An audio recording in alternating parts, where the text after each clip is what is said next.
Bonjour à tous et bienvenue dans cette nouvelle vidéo review. Et comme vous le voyez à cette boîte et au titre de cette vidéo, aujourd'hui je vous présente le Tokyo Marui G36C+. Oui. Bon alors pour ceux qui connaissent bien la chaîne, il y a un an à peu près, j'avais présenté le P90+, qui était le premier modèle de la gamme Plus de chez Tokyo Marui. Ils avaient annoncé à l'époque le G36C+. Et bien un an plus tard, on a du bol, on l'a entre les mains, on va pouvoir le présenter et voir ce que ça vaut. Donc comme avec le P90+, l'année dernière, la boîte a un aspect, vous savez, de carte imprimée, histoire de rappeler que bah voilà, dans cette réplique on a de l'électronique, hein, voilà. On a le nom d'une couleur argentée brillante, avec G36C gamme Plus, Tokyo Marui et une petite photo de la réplique. Ça reste des boîtes tout à fait standard à Tokyo Marui, avec les ASGK, etc. Donc sur la boîte, on a l'inscription qui nous indique que le G36C+, c'est le numéro 3 de la gamme Plus de chez Tokyo Marui. On va ouvrir la boîte et on va regarder comment ça se comporte. La boîte du modèle que j'ai reçu, moi, elle est un petit peu cassée, donc ce qui fait que j'ai un morceau de polystyrène qui se balade dans la boîte. Et voilà comment ça se présente à l'intérieur. Donc bon, le petit nœud c'est sur la boîte qu'il se trouve normalement, mais moi je l'ai enlevé au préalable, hein, bien sûr. On va donc trouver un chargeur en polymère type G36 avec fausse cartouche apparente de 5,56, donc de 50 billes. Les mêmes chargeurs qu'on avait sur la gamme G36 standard. On a bien sûr la réplique du G36C+, avec un rail de type CAC.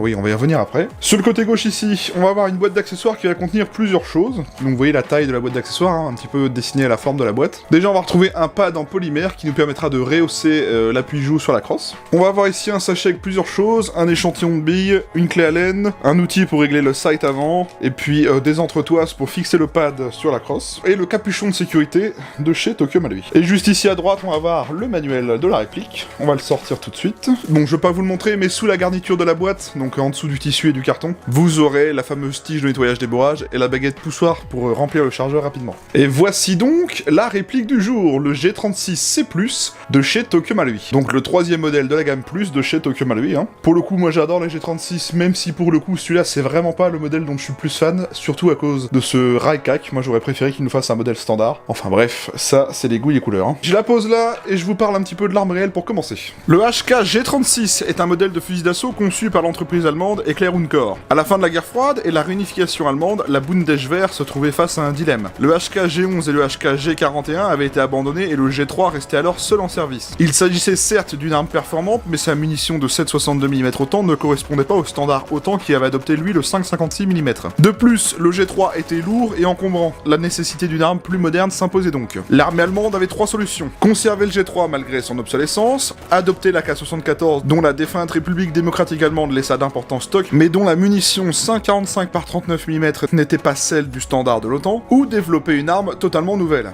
C'est donc cette dernière solution qui fut retenue. Bien que la tendance actuelle en matière de fusil d'assaut soit au bullpup, le G36 conserve une architecture classique. Il reste donc relativement long. En revanche, son poids de 3,6 kg reste parfaitement dans la norme actuelle, notamment grâce à l'emploi de polymère ou de plastique ultra résistant. La crosse est rabattable sur le côté de l'arme, le chargeur courbe contient 30 cartouches et est transparent, ce qui permet d'en contrôler le contenu rapidement. L'arme accepte également un magasin de 100 coups à double tambour, destiné à la version mitrailleuse légère. Tokyo Marui est sans contestation possible l'une des plus iconiques marque sur le marché de l'airsoft. Ce fabricant japonais a toutefois débuté sa carrière dans les années 1960 dans le modélisme RC et le maquettisme. Activité toujours d'actualité, bien que l'airsoft ait largement pris le dessus, Tokyo Marui propose notamment des répliques uniques comme le SGR12 ou encore le AA12. Marui est entre autres l'inventeur de l'AEG et du système Hop-Up. Le G36C est désormais disponible dans la série Plus de chez Tokyo Marui. Le système Plus améliore la sécurité en interne de la réplique et la réponse de déclenchement lors de tirs semi-automatiques. Le système Plus est donc une amélioration des déjà très performantes objets standards de la marque, qui poussent toujours plus loin l'innovation au sein de leurs différentes gammes. Voilà donc pour l'arme et la réplique. Bon, en gros, pour résumer, le G36C+, c'est une amélioration du G36C standard et non pas next-gen, en installant dans la réplique de base un MOSFET FET non programmable qui fiabilise et qui protège la réplique et qui la rend plus réactive, et en installant le micro-switch au Tokyo Marui MCU dans la réplique pour la rendre plus réactive et gérer tout ce qui est moteur, batterie, etc. Donc en gros, c'est une mise à jour de la G36C normale avec de l'électronique embarquée. Voilà, tout simplement. Allez, commençons la vidéo. On va regarder un petit peu le manuel. Donc dans la pochette, vous trouverez le manuel et un petit feuillet supplémentaire, on va voir ça juste après. Le manuel, comme d'habitude, il va être pour la plupart en japonais, mais il va y avoir quelques petites parties en anglais, mais pas beaucoup. Hein.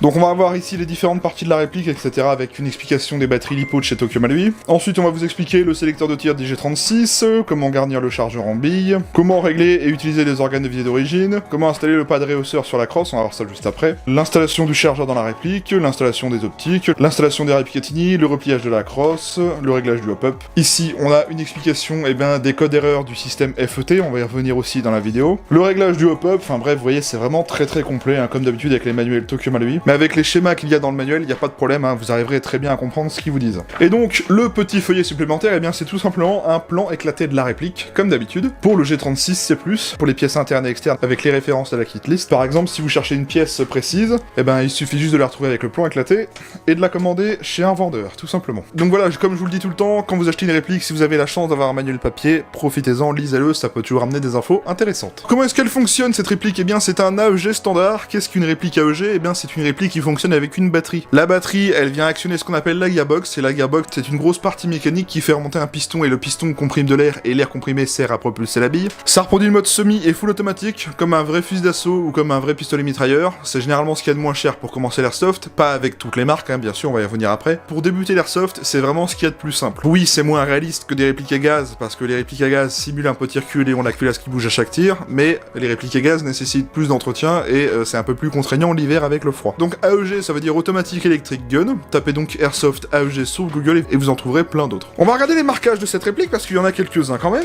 Donc les marquages sur cette réplique, ils sont gravés dans le matériau, donc gravés en creux si vous préférez. Donc on a déjà ici un premier marquage G36C, calibre avec la première lettre K, bah oui, pour la version allemande, 5,56 par 45, qui reproduit le calibre réel, un petit numéro de série. Le marquage du sélecteur de tir, donc sécurité semi et tout en bas full automatique. Le même genre de sélecteur qu'on trouve sur les MP5. Ensuite, on n'a pas d'autres marquages sur le flanc de la réplique. Si on va du côté droit, eh bien on va retrouver le marquage du sélecteur de tir, un autre marquage gravé en creux, Warning Refer to Instruction Manual. À gauche, on a un marquage Tokyo Marui Ltd Made in Japan. À droite, G36 Modular Weapon System. Ensuite, à l'avant, on n'a rien du tout. On va avoir des marquages sous la poignée moteur. Voilà, Tokyo Marui G36. On n'a rien d'autre sous le dessous. Juste ici, on a un petit marquage ASGK. Des marquages sur l'organe visé arrière. Hein. On les voit un petit peu, voilà, c'est gravé. Donc ça, c'était des marquages sur la réplique. On en a également sur le chargeur, on va regarder ça tout de suite. Donc chargeur avec fausse cartouche apparente, donc comme sur le vrai modèle. Ici, on va avoir un marquage calibre 5,56 par 45. De l'autre côté, on va avoir un Restricted for Electric Gun, Use Only, Tokyo Marui Ltd Made in Japan. On n'a rien sous le talon du chargeur. Et au haut du chargeur, on a un petit marquage avec une cartouche, là. Donc voilà pour les marquages. Vous voyez, on a quelques-uns sur la réplique et sur le chargeur. Ils sont plus ou moins réalistes, hein. Bien sûr, on a des marquages airsoftiens comme Tokyo Marui, ASGK, etc. Mais bon, c'est comme sur toutes les répliques Marui. L'avantage, c'est que ça reproduit plutôt bien les marquages réels, c'est-à-dire, bah, c'est peint ou c'est peint et c'est gravé ou c'est gravé. Voilà, c'est ça que je vais vous faire comprendre. Passons à la suite. Les contrôles de la réplique. Alors, vous allez voir que c'est assez simple, hein, ça reste un type G36C. On en a déjà vu sur la chaîne, mais ça fait un petit moment que j'ai pas fait de G36, hein, pour le coup, ça fait plaisir. Commençons déjà par tout ce qui va être sécurité. La sécurité sur les G36, ça se manipule avec le sélecteur de tir. Sélecteur de tir qui se situe ici à gauche et c'est ambidextre, on le retrouve également à droite. Voilà, donc ça, c'est pas mal. Donc le sélecteur, lorsqu'il est aligné avec le petit trait et la petite cartouche barrée, eh ben on bloque la queue détente, on ne pourra pas tirer. La position intermédiaire, nous sommes sur le mode semi, donc coup par coup, et la position tout en bas, nous sommes sur le mode full automatique, donc tir en rafale libre, etc. Le sélecteur est assez bien cranté, ça va, même si, bah, j'ai vu mieux sur un G36, honnêtement. À l'arrière, on va retrouver une crosse type G36. La crosse G36, elle n'est pas réglable en longueur, etc. Par contre, vous pouvez la replier. Vous avez ce bouton juste ici, on appuie, on rabat sur le côté droit, ça se verrouille, et du coup, ça fait quelque chose de plus compact. Voilà, donc ça, c'est pas mal du tout. Pour la redéplier, eh ben, on a juste à le sortir de son emplacement, hop, on la rebloque comme ceci. Voilà. Sur cette même crosse G36, vous avez un pad en plastique qui servira d'appui-joue. Donc on va voir ça juste après, on pourra le changer pour pouvoir avoir une meilleure ergonomie. Vous avez ici un anneau de sangle en polymère sur la crosse. Personnellement, je n'aurais pas spécialement confiance en ce genre d'attache-sangle parce que c'est des répliques d'airsoft, c'est pas des vraies armes. Le plastique de cette réplique reste, je trouve, pour ma part, assez fragile. J'aurais pas trop confiance d'aller attacher une sangle ici parce qu'à force, j'aurais peur que ça casse. Et en plus, j'aurais peur que ça abîme la réplique au niveau de la charnière de crosse. Donc bon. Un autre attache-sangle à l'arrière de la réplique, juste ici, sous forme d'anneau en polymère également. J'aurais peut-être plus confiance en cette attache-sangle là, même si moi je vous conseillerais de faire passer, admettons, de la paracorde et d'en faire un anneau. Pas directement de mettre un anneau métallique sur la partie plastique parce que je pense que ça peut l'abîmer à long terme. On va avoir des attaches-sangles à l'avant également, en dessous du garde-main, vous voyez, juste ici, à gauche et à droite. Donc ce sont des attaches-sangles pareils, hein, en polymère, donc faites attention là-dessus. Et pour finir du côté droit, on n'a pas d'attache-sangle sur l'arrière de la réplique, donc ça c'est un peu dommage. L'éjection du chargeur sur cette réplique, eh bien c'est assez simple, ça va se faire un petit peu comme sur un AK ou un MP5 si vous voulez. Vous avez le loquet qui est accessible ici et c'est ambidextre à gauche et à droite, hein. Donc on le pousse vers l'avant et le chargeur pourra sortir. Voilà, tout simplement. Ça se fait aussi bien à gauche comme à droite, pas de problème. Alors par contre, le chargeur ne tombe pas tout seul, hein. C'est à vous d'aller tirer dessus. Il n'y a aucune difficulté à l'insérer ni à l'extraire, mais il faut quand même le tirer, il va pas tomber tout seul si vous pressez le Mac Catch, quoi. Voilà. Mais après il se met très bien, et l'avantage c'est qu'il a pas de jeu. Pour le levier d'armement sur cette réplique, l'avantage c'est qu'il est fonctionnel, il va servir d'une à aller régler le hop-up, et de deux vous pourrez le tirer, donc si vous avez envie de vous amuser avec, et ben vous pouvez. Donc le levier d'armement sur un G36, c'est cette pièce là, vous voyez. Donc il est ambidextre, on peut l'attraper du côté droit, ou également du côté gauche, comme ceci.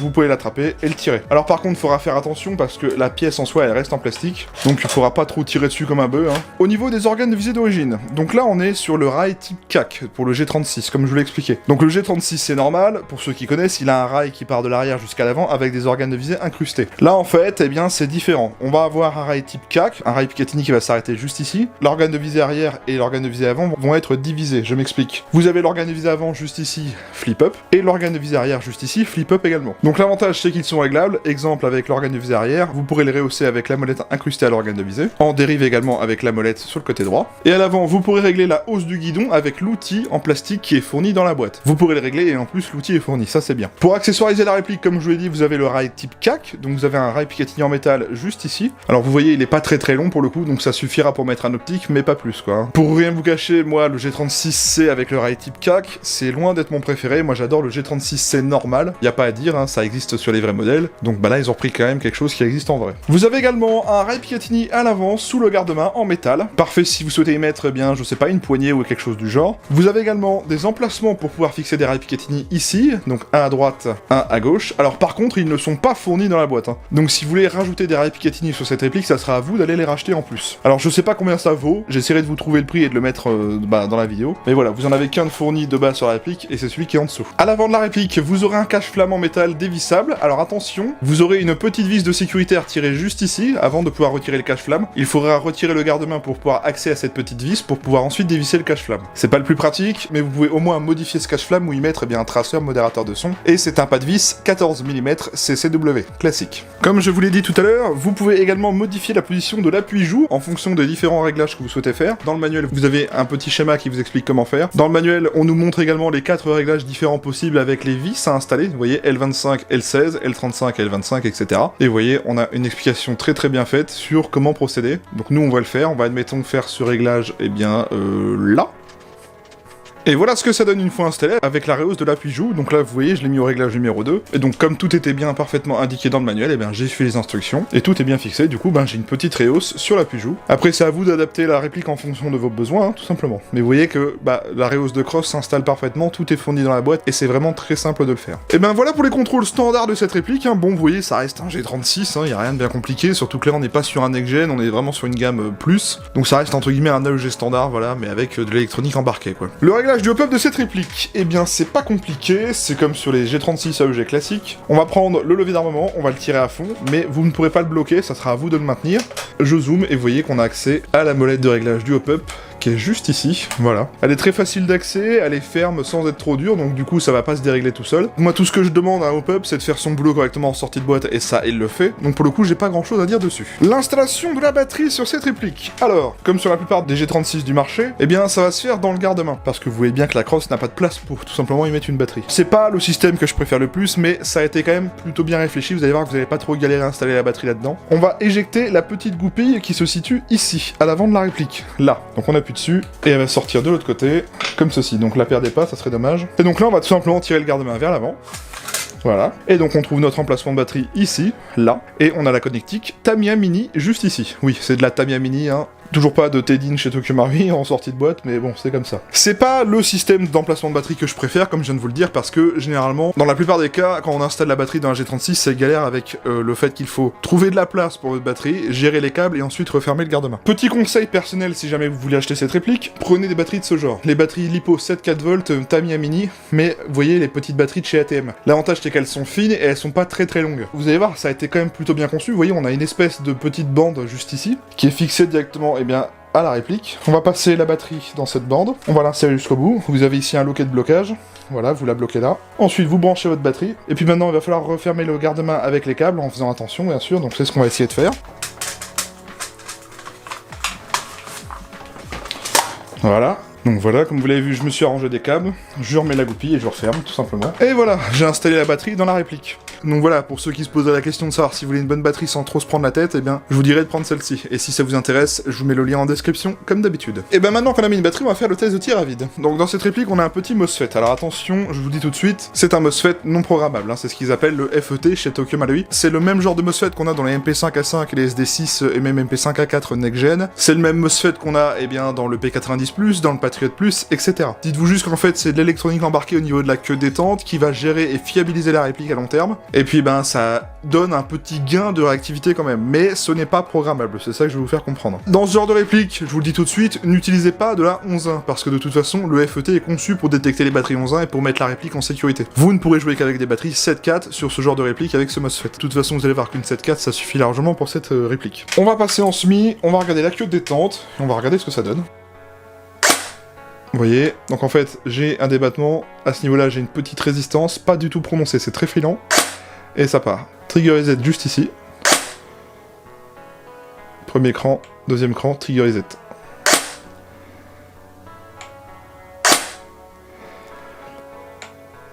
Donc voilà, c'est ce que je vous disais, ça vous donne un petit gain de réactivité, mais c'est pas non plus un monstre. Après, ça n'empêche pas qu'en semi... Vous voyez, on peut y aller quand même. Je vous dis pas qu'on pourra avoiner comme un speedeux, c'est-à-dire qu'on pourra pas faire ça avec la queue de détente, mais... Vous voyez, on peut quand même y aller, hein. Alors, ensuite en full, qu'est-ce que ça donne? Bon, ça me paraît cohérent, c'est pas une cadence ultra abusée, ça reste classique. Et pour de la 7.4, vous voyez que je trouve que ça réagit quand même pas si mal. Mais voilà, c'est ça en fait l'amélioration du G36C+, c'est que ben on a de l'électronique embarquée qui fiabilise l'interne, qui la rend un peu plus réactive qu'avec les modèles d'avant. Il y a plein de petits systèmes de sécurité qui sont conçus pour la rendre bien plus durable dans le temps, hein. Donc ça va jouer avec le moteur, la batterie, etc. Donc c'est à ça que servent les fameux codes erreurs du manuel, vous voyez, tous ces petits codes là. Les codes erreurs vont se manifester sous une petite LED. La petite LED sur la réplique, elle va se situer ici, avec cette petite carte électronique. Donc on a plusieurs codes d'erreur. Donc ça va du code erreur A au code erreur F. Le A, c'est tout simplement un problème avec la réplique, donc là c'est simple. La seule solution qu'il vous donne, c'est retour au SAV, donc Tokyo Marui étant japonais et SAV en Europe, je pense que ça va être très compliqué, donc je pense que vous l'avez un peu dans le baba. Le code erreur B, la LED est allumée en permanence, eh bien c'est rien de grave, c'est que vous avez mis une batterie 11.1, donc la réplique va se bloquer et va pas fonctionner du tout, donc en fait, voilà, comme je le dis, c'est une sécurité. Code erreur C, c'est que la réplique fonctionne parfaitement, mais le MOSFET est en sécurité, donc pareil, retour SAV, c'est compliqué. Code erreur D, c'est des clignotements lent, vous voyez, comme celui-là, et bien en fait c'est pas bien compliqué, c'est juste que votre batterie commence à être faible, donc il va falloir la changer. Donc elle va se mettre en sécurité pour préserver la réplique et votre batterie. Le clignotement E, et bien c'est tout simplement que la tension de votre batterie est vraiment trop faible, donc vraiment pour préserver votre batterie, et bien changez-la. Et le dernier code erreur, donc le code erreur F, et bien c'est tout simplement la température de batterie trop élevée, donc et bien je vous conseille de la débrancher, de la changer si vous êtes en partie, parce que c'est dangereux pour votre batterie et pour la réplique, tout simplement. C'est un système de diagnostic interne pour et bien préserver votre réplique, tout simplement. Est-ce que cette réplique dispose d'un changement de ressort rapide? Eh bien non, parce que comme je vous l'explique à chaque fois avec du Tokyo Marui, eh bien au Japon ils ont des normes de puissance très limitées, plus limitées que chez nous, donc en moyenne c'est moins de 1 joule, voire 1 joule max. Et comme de base Tokyo Marui n'est censé être vendu qu'au Japon, si on a du Tokyo Marui chez nous c'est grâce à des importateurs. Du coup ils se disent, pourquoi faire un système de changement de ressort rapide si de toute façon ils ne peuvent pas augmenter la puissance? Du coup sur leur réplique il n'y a aucun système de changement de ressort rapide. C'est pas un mal parce que si vous souhaitez utiliser cette réplique en CQB, elle tape forcément à moins de 1 joule, donc ça passera partout. Pour jouer en forêt par exemple, ça se fera très bien parce que le pub fait très bien son boulot, mais vous aurez une petite vélocité. Donc le seul moyen d'augmenter la puissance de la réplique, eh bien ça sera d'ouvrir la gearbox, tout simplement. Parlons maintenant de la finition et des matériaux de la réplique. Sur cette réplique, on va avoir du plastique et de l'aluminium. La majorité de la réplique, je vous le cache pas, c'est le plastique, parce que de toute façon le vrai G36 est fabriqué avec un plastique, alors je sais pas si c'est du polymère, de la fibre de quelque chose, je sais pas quoi. Donc là, sur la réplique, eh bien c'est à peu près la même chose. On va avoir quelques parties métal, je vous rassure, mais ça va être généralement de l'aluminium. Donc pour commencer, on va faire des parties métal. Sur cette réplique, on va avoir le cache-flamme et le canon externe, le rail inférieur, le rail Picatinny supérieur, toute la partie qui maintient le rail juste au-dessus, là, donc toute cette partie-là, voilà. La partie organe de visée avant également. On va avoir la queue détente, les quelques leviers, le bouton pour replier la crosse juste ici, et après ça va être généralement du plastique. Tout le garde-main, le upper, le lower avec la poignée pistolet et le ponté, toute la partie cross est en plastique, le pad également est en plastique, également le chargeur, bref, il y a beaucoup de plastique sur cette réplique, mais comme je vous l'ai dit, c'est un peu comme sur le vrai modèle. C'est pas la finition que je préfère chez Marui, parce que, aujourd'hui, on a vu mieux de la part de Tokyo Marui, à l'heure actuelle. Je pense par exemple à la série des MP5 Next Gen. Sur les MP5 Next Gen, on a de l'aluminium et de la fibre de nylon. Là, en fait, on a un polymère, alors je sais pas si c'est de l'ABS, mais c'est pas de la fibre de nylon, ça c'est clair et net. C'est typiquement le même genre de plastique qu'on va retrouver sur les répliques type Scarache et Scarel. À l'utilisation à long terme, ben ça va se marquer très vite et ça devient brillant. En fait, on perd l'aspect mat de la réplique et ça devient brillant. Ce que j'aime pas trop avec ces fameux plastiques, c'est que exemple, ça grince vite. C'est vrai que pour le coup, le MP5 Next Gen, il est quand même beaucoup mieux fini que la gamme Plus de chez Tokyo lui. Mais le prix n'est pas le même non plus. Il n'y a pas de jeu dans le garde-main, il n'y a pas de jeu dans la crosse, il n'y a pas de jeu dans la poignée, il n'y a pas de jeu dans le chargeur, mais voilà, ça grince, c'est ça que je vais vous faire comprendre. On a quand même des traces de moulage sur le plastique, vous voyez, sur toute la crosse juste ici, on a une belle lignée là. Il me semble qu'on m'avait dit que le G36C n'était pas non plus ultra bien fini en vrai, donc ça me choque pas spécialement. Moi pour le coup, dans mes souvenirs, le GEC 36, donc le G36 de chez GG, il était fabriqué en fibre de nylon, et ça rendait déjà beaucoup mieux. Ils nous ont habitués à mieux avec les MP5 Next Gen, et ils s'obstinent à faire des gammes comme ça. Moi j'aurais préféré que Tokyo Marui nous sorte un G36C Next Gen. Certes, il est déjà sorti, vous allez me dire, mais avec la finition d'un MP5A5 qu'on a aujourd'hui, donc fibre de nylon, FET et tout inséré à l'intérieur. Là c'est bien, on a le FET tout ça, mais il n'y a pas de système next-gen, et en plus, c'est encore avec le plastique à l'ancienne. Quitte à faire une nouvelle gamme, les gars, vous auriez pu au moins améliorer l'aspect des matériaux, quoi. Je pense que je l'avais déjà dit avec le P90 l'année dernière, et au final on se retrouve la même chose. Et je suis un peu dégoûté de me dire que Tokyo Marui a l'air d'être parti pour fabriquer d'autres répliques de ce genre-là. Ils nous ont annoncé le SIG l'année prochaine, ça va déjà faire le 4ème modèle, et je vous avoue que moi, la gamme Plus, bof quoi, vraiment bof. Pour le coup, c'est une réplique vraiment sympa et tout ça avec l'électronique embarquée, mais moi personnellement, c'est pas moi qui irais acheter ça, voilà. Petit point sur le chargeur. Alors, il a rien d'extraordinaire en soi, à part que bon, il est sympa dans le sens où on voit les cartouches apparentes, enfin les fausses cartouches apparentes bien sûr. Pareil, pour ceux qui connaissent les G36, vous avez ce fameux système sur les chargeurs qui vous permet de clipser, si vous en avez plusieurs, clipser 2 chargeurs l'un sur l'autre par exemple. Pratique pour faire des rechargements rapides. Je ne sais pas du tout la compatibilité parce que je n'ai pas de chargeur de G36 chez moi. Si vous voulez être sûr d'utiliser les bons chargeurs, c'est tout simplement les mêmes chargeurs de G36C standard Tokyo Marui. Si vous en avez déjà chez vous, ça passera dans cette réplique, c'est exactement les mêmes. J'ai vu en France qu'il était à vendre dans les 33€, donc 33€ pour un chargeur en plastique de 50 billes.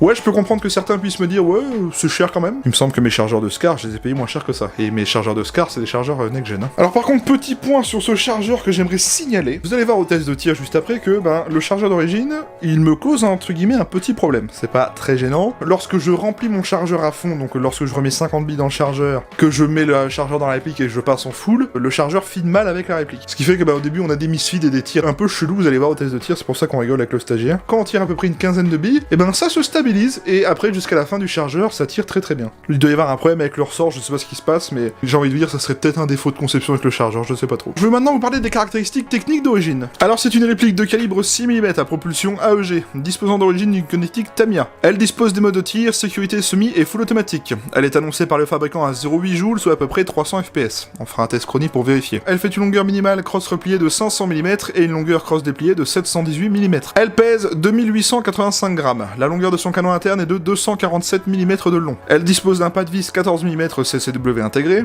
Elle dispose de rail tactique Picatinny intégré. Son chargeur est un mid-cap de 50 billes en polymère. Elle dispose du hop-up réglable. Elle ne dispose pas du blowback. C'est une gearbox V3 classique. Elle ne dispose pas de chambon de ressort rapide. Elle dispose du MOSFET FET et MCU Tokyo Marui intégré. Elle est fabriquée en polymère et quelques parties en aluminium. Elle est de couleur noire et c'est fabriqué par Tokyo Marui. Bien, écoutez, on a fait le tour de la réplique. On va aller au test chronie et au test de tir et je vous retrouve juste après pour la conclusion.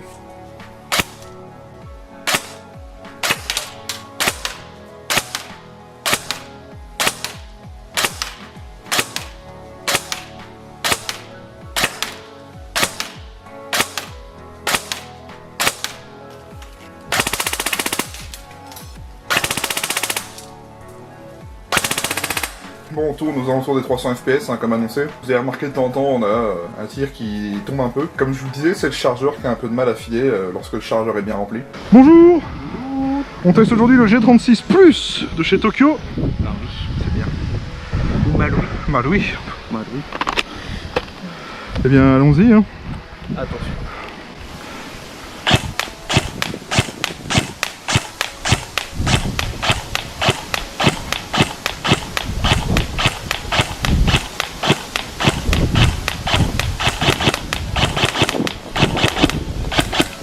Chargeur vide. Ok. Est-ce qu'on a besoin de faire plus loin? Non, mais ça marche bien, c'est bon, et c'est terminé. Mois d'octobre. Ouais. Est-ce que ça n'a pas été toute l'année le mois d'octobre? Ouais. Le mois d'octobre.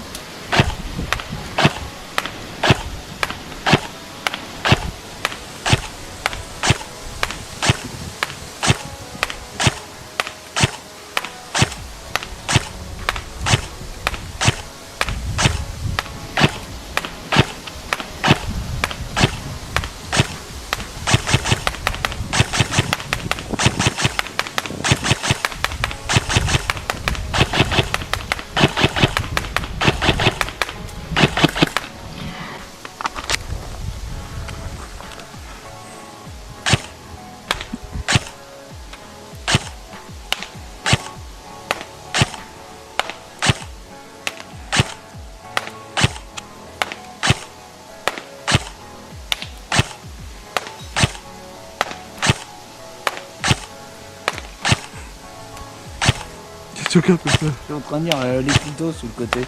Les clitos! C'est pas le panneau pour aller au bourg, hein! Les cravaches sur le chargeur. Les clitos! 2 rue de la maison.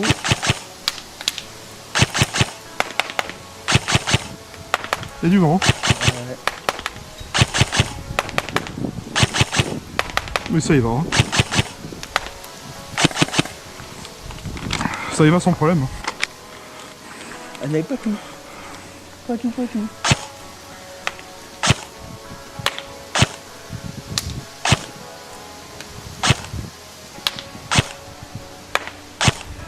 Ça y va, hein. Ouais. Il y a du vent, quoi. Donc, je sens que ça commence à tomber.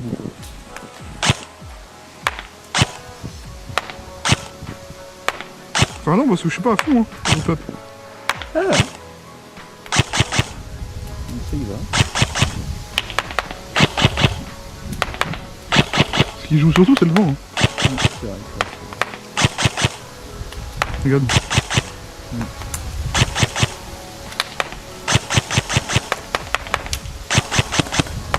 Ah, il y va, hein.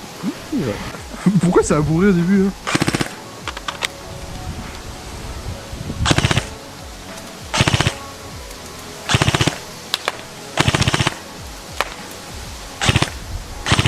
Ok.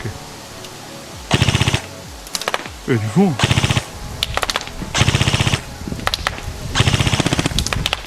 Ah, des petits soucis. Ouais, en full, c'est pas extraordinaire, c'est bizarre. Donc ouais, je sais pas, au début du chargeur ça bourre, Oui. à moitié, et après ça va.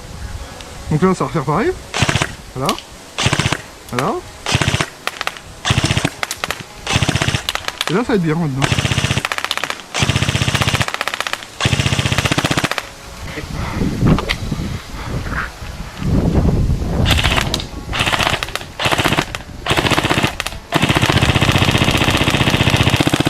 Quand il y a quelques billes qui partent après, bah c'est bon.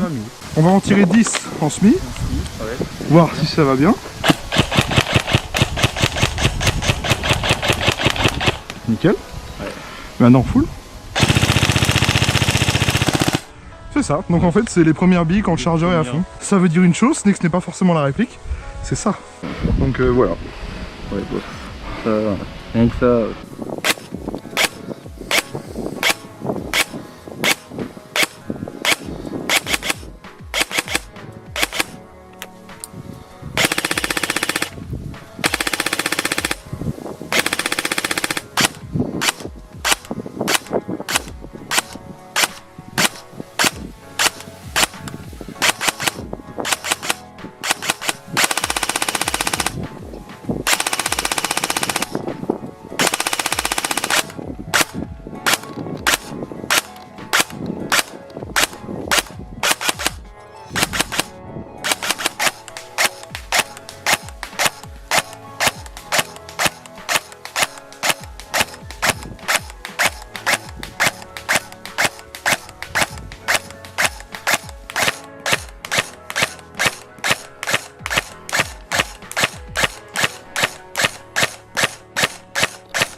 Je ressors donc du test de tir, alors que vous dire de cette réplique? Bon, déjà, premièrement, on va faire un point sur le chronie. Ça tape à moins d'un joule, l'avantage c'est que vous jouerez avec cette réplique partout, sans trop de complications. Après, si vous souhaitez augmenter la vélocité de la réplique, et ben le seul moyen, je vous ai dit, c'est d'ouvrir la gearbox et de changer le ressort, donc voilà. Au niveau des performances de tir, rien à dire en soi, hein, parce que ça fonctionne bien, la réactivité est très sympa avec le petit FET, le petit MCU. On arrive à toucher même à une quarantaine de mètres, à la 0,25 g en sortie de boîte. Le hop-up fait vraiment bien son boulot en sortie de boîte, y a pas de problème, hein, les hop-up Tokyo Marui, ben, j'ai jamais rien à dire là-dessus. Bon, bref, c'est totalement jouable en sortie de boîte, c'est pas le problème. Comme je vous l'ai dit tout à l'heure, vous avez pu voir qu'avec le full, eh bien, il y a eu quelques petits problèmes avec le chargeur lorsqu'il est rempli à fond. Une fois que le chargeur a commencé déjà à vider quelques billes, et bien après ça se stabilise et aucun problème, ça tire très très bien, le chargeur fit bien les billes. Même le full a une cadence plutôt raisonnable, je trouve, c'est pas un truc ultra abusé, bref. En ce qui concerne l'aspect finition et matériaux, ben, je vous ai dit mon avis tout à l'heure, hein. Moi personnellement, j'aurais aimé qu'à l'heure actuelle on sorte des G36C avec au moins la finition d'un next-gen, c'est-à-dire avec de la fibre de nylon et non pas du polymère simple. Est-ce que à l'heure actuelle je vous conseillerais d'acheter ce G36 ? Honnêtement, je sais pas trop. Mais pour comparer, hein, j'avais déjà fait le G36 GG, à l'heure actuelle il doit être moins cher que cette réplique-là. D'une, la finition était meilleure, et de deux, la réactivité en sortie de boîte n'était pas déconnante, et on pouvait utiliser de la 11.1.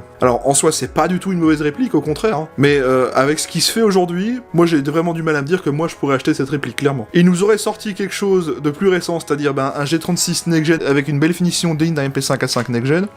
Ouais, là j'aurais craqué pour le coup. Mais là dans l'état actuel des choses, juste cette gamme plus, c'est un G36C standard Tokyo Marui avec de l'électronique embarquée qui la fiabilise et qui la rend plus réactive. C'est tout. Oui, c'est une bonne réplique, mais moi personnellement, je n'irai pas l'acheter. Voilà, tout simplement. Parlons maintenant du prix de cette réplique. Alors cette réplique, vous la trouverez à vendre sur le site de mon partenaire Airsoft Entrepôt au prix de 449,90 €. Ouais, c'est pour ça que je vous dis que je reste un peu dubitatif par rapport à cette réplique parce que, ben, comme je vous l'ai dit tout à l'heure, aujourd'hui, si on prend un G36C, sur le marché, on a mieux et moins cher. 449 € pour ce genre de réplique, moi personnellement, j'achèterais pas, tout simplement. Je n'en ai d'une pas spécialement l'envie. De deux, ça ne m'intéresse pas spécialement cette gamme plus chez Tokyo Marui. À la limite, le P90 parce que je n'en ai pas.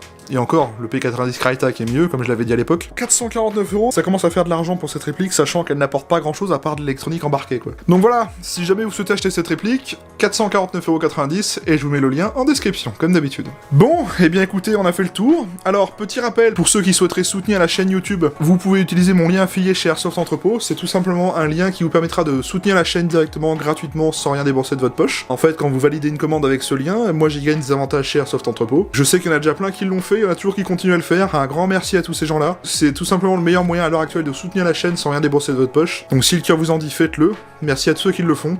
Ça fait très plaisir de voir que vous soutenez le travail en tout cas. Je tiens beaucoup à remercier Airsoft Entrepôt qui m'a prêté cette réplique pour vous en faire la présentation. Je vous mets tous les liens de Airsoft Entrepôt également en description, que ce soit le site, etc. Je vous invite à venir vous abonner à ma chaîne YouTube. Pensez bien à activer la cloche et les notifications. C'est grâce à cela que vous verrez quand je sors ou que je programme une nouvelle vidéo review. Donc si vous voulez rien louper de ce qui se passe sur la chaîne, c'est ce qu'il y a de mieux à faire. C'est gratuit, ça coûte rien. Faut juste cliquer sur s'abonner et activer la petite cloche juste à côté. J'ai également plusieurs réseaux sociaux, X, Facebook et Instagram. C'est du contenu bonus en plus du YouTube. J'y poste des photos, des stories quand je joue à l'Airsoft. Bref, des petites annonces quand il y a des nouveautés qui sortent par exemple. C'est gratuit, ça coûte rien, c'est dans la description, à vous de voir si vous souhaitez les utiliser. Si la vidéo vous a plu, n'hésitez pas à liker, commenter et partager cette vidéo. Dites-moi ce que vous avez pensé de cette réplique. Franchement, j'aimerais bien avoir votre avis sur ce genre de réplique parce que bah moi pour le coup, bah vous avez bien vu le mien dans cette vidéo. Si vous avez cette réplique, dites-moi ce que vous aimez, ce que vous n'aimez pas. Si c'est bien construit, qu'il y a des arguments, moi j'accepte. Je réponds à tous les commentaires, donc vraiment utilisez-la, c'est fait pour ça. La vidéo est à présent terminée, j'espère que ça vous aura plu. Je remercie tous ceux qui ont regardé cette vidéo en live le vendredi soir. Merci à tous ceux qui la regarderont plus tard. Je vous souhaite à tous un bon week-end, de bonnes parties si vous allez jouer. Et puis ben je vous retrouve la semaine prochaine pour d'autres vidéos review. Sur ce, prenez soin de vous, portez-vous bien, et salut à tous.